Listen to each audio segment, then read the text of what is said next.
Marty?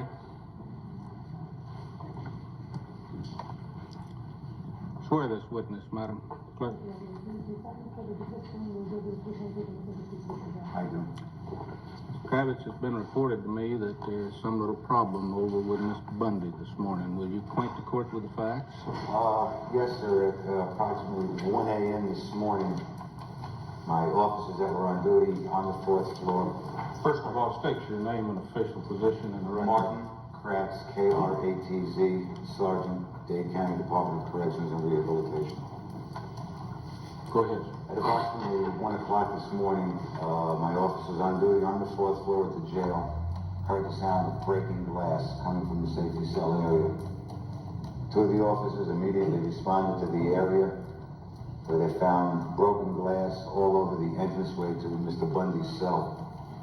On further examination, they found an orange had been thrown through the bars, smashing one of the two special lights that had been placed in cell 405 for Mr. Bundy.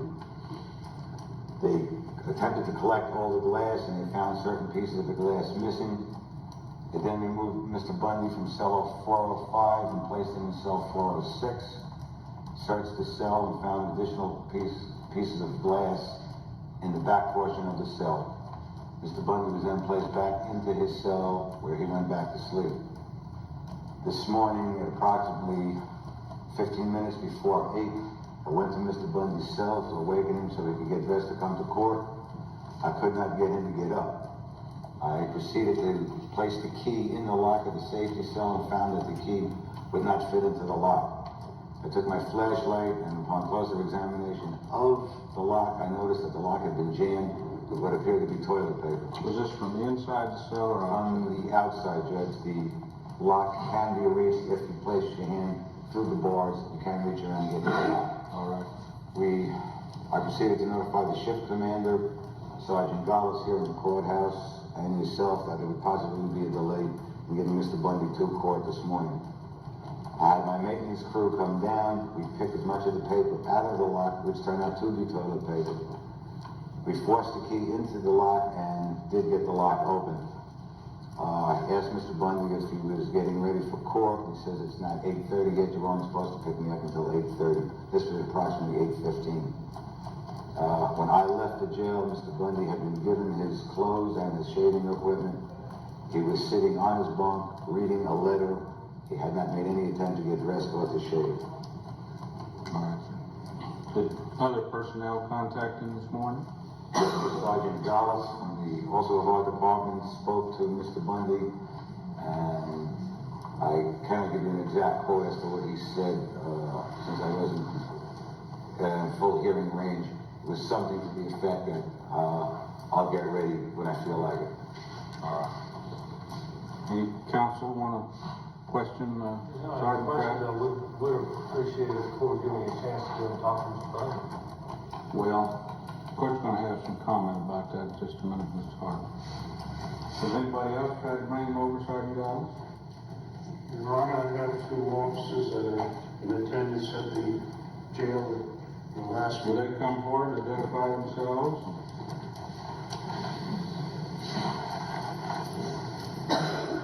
Officer George DaRonch, Department of Correction.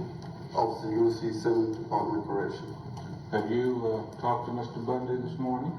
Either one of you or both of you? Yes, sir. And what took place? I was going to court and he stated not until he sees the attorney. I did ask him, well, why don't you get dressed and you see your attorney on the bridge.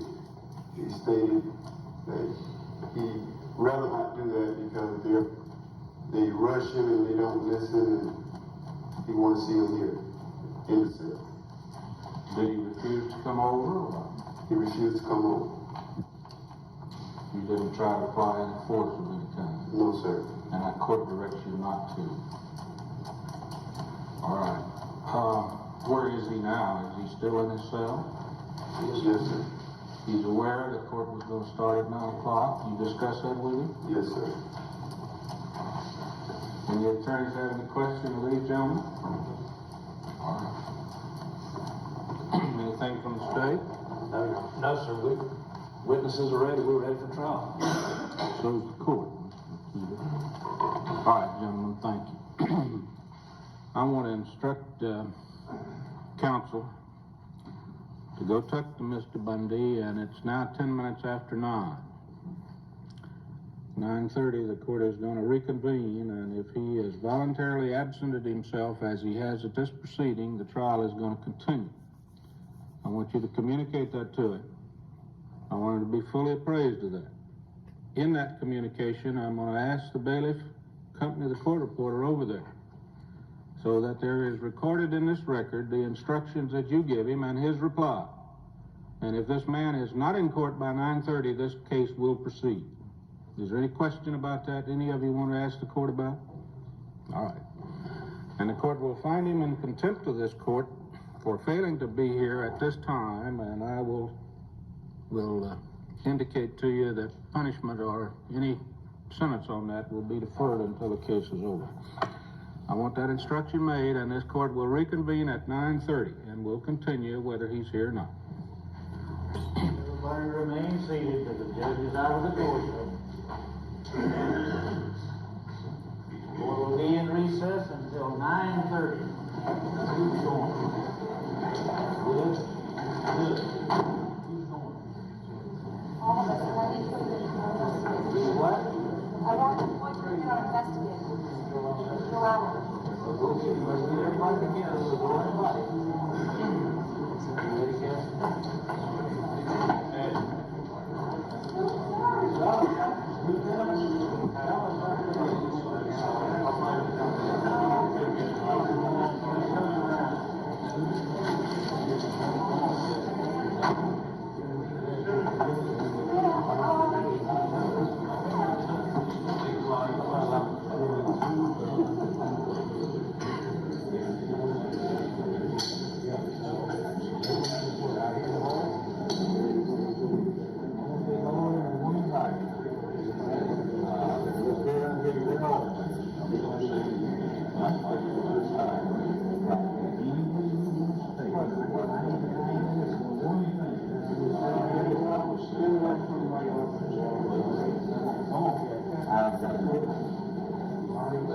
Ready, I'll be there in that back one. Excuse us, we got something to talk about.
Any report by counsel? Yes, Your Honor, Mr. Bundy will be here momentarily. Stated that he would come to court, and I expect that he will be here within the next minute or so. Mr. Alloy and Mr. Harvey remain over at the jail to walk across with him, and they will be here just as soon as they can get here. Are they here? Bring them on in.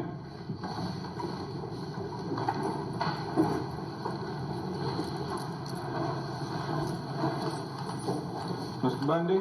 Yes, sir. The court wants to talk to you, man. Come up to the bar here. What happened? What happened? Wait, do you mean in the jail? The court was supposed to start at 9 o'clock.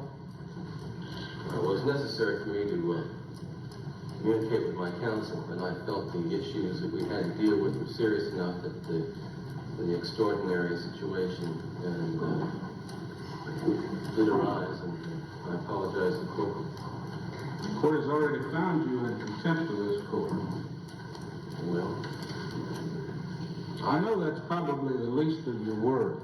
Yes, Your Honor, I'd have to say that. At least I have to be word right now, but that's not to say that. I'm going to tell you something, young man, that I want to tell you clearly and unequivocally so you understand. This court is not going to follow your schedule. This court is going to set the time when we convene and when we do not convene.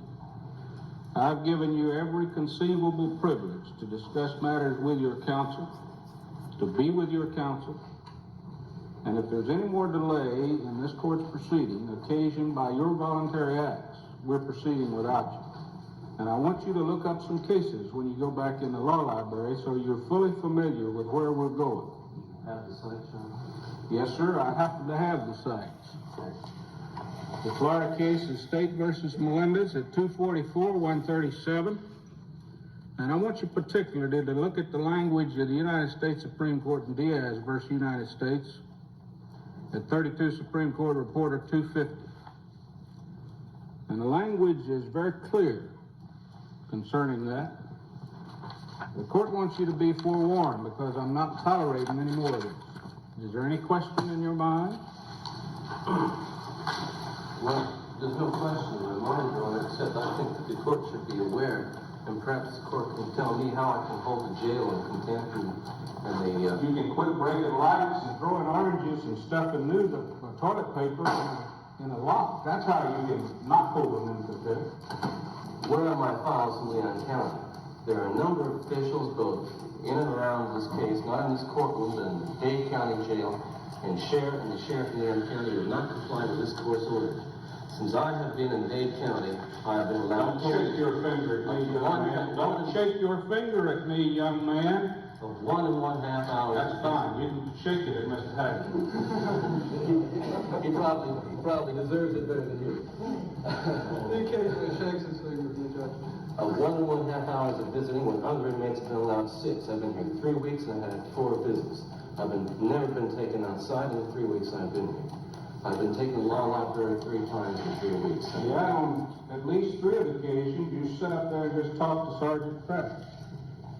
That's not You true. didn't use the library itself. In case the court's interested, if you were to try to find the sites you just gave me, you would not find them in Dade County Jail Law Library, because that law library has nothing in it.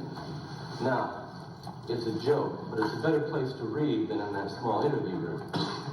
What I'm saying to you, Your Honor, is I'm laboring under conditions which are causing me stress which this court is not aware of. And I'm not talking about the stress of this case. I'm talking about the conditions imposed upon me on the Dade County Jail, which are excessive and which constitute harassment. It is an attempt by the system, I think, to coerce me and to wear me down. There is no justification for the treatment I'm receiving. I am given a strip search after I see my attorneys. Now that is unconscionable. There is a concerted attempt on the part of the correction system in this county to constantly place more stress and pressure on me than I experience in the courtroom. Now, this railroad train may be running, Your Honor, but if I want to get off, I'll get off. If I need to demonstrate to the court that there are things happening outside this courtroom, they're influencing and affecting me. Now, I think there comes a time when I've petitioned this court, and I've petitioned the county on several occasions to improve these conditions and to comply with federal law and to comply with their own procedures. But they have not. And there comes a time when the only thing I can do is passively resist, as it were. Now, I have a great deal of potential to deal with the situation, and I've only exerted that part of my potential which is nonviolent. You indicate to the court you're going to No, I'm saying to the potential court. of violence? No, I'm saying to the court. Seeking ye shall find, and knocking it'll be opened unto you. Remember that. Always remember that phrase. Hallelujah. But I'm saying to the court, there are certain things that have to be improved. And I'm not asking for special privileges, but I'm getting special treatment. And I'm getting a special brand of coercion. And I'm enough of a man not to take it. Now, I'm not going to stand in this court and consult the court, and I'm not going to stand in front of the jury and watch my chances for an acquittal go down the drain. But on the other hand, I don't think I'd have to come into this courtroom today with everyone assuming that I'm coming in here fresh as a daisy after coming back from my condominium or wherever it is. I leave here, and I go back to that hellhole, the jail. And I'm telling you, Your Honor, that I have got to communicate to someone. Someone in this county has got to have the power to direct the persons who administrate that jail to follow their procedures when it comes to me.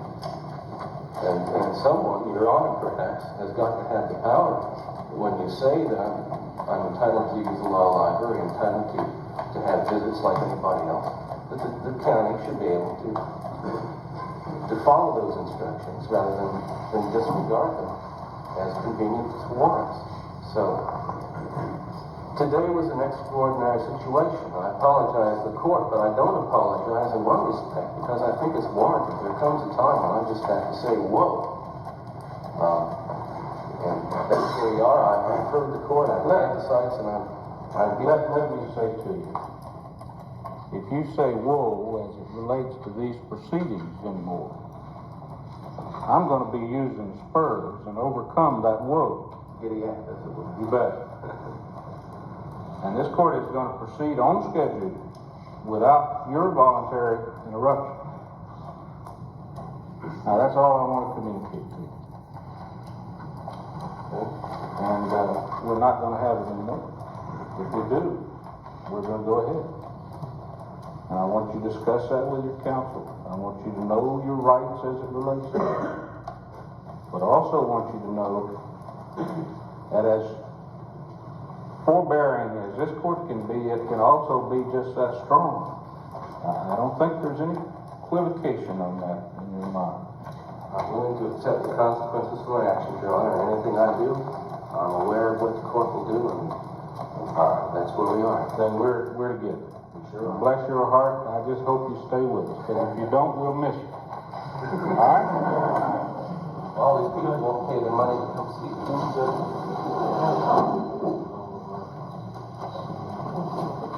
You can make copies of it.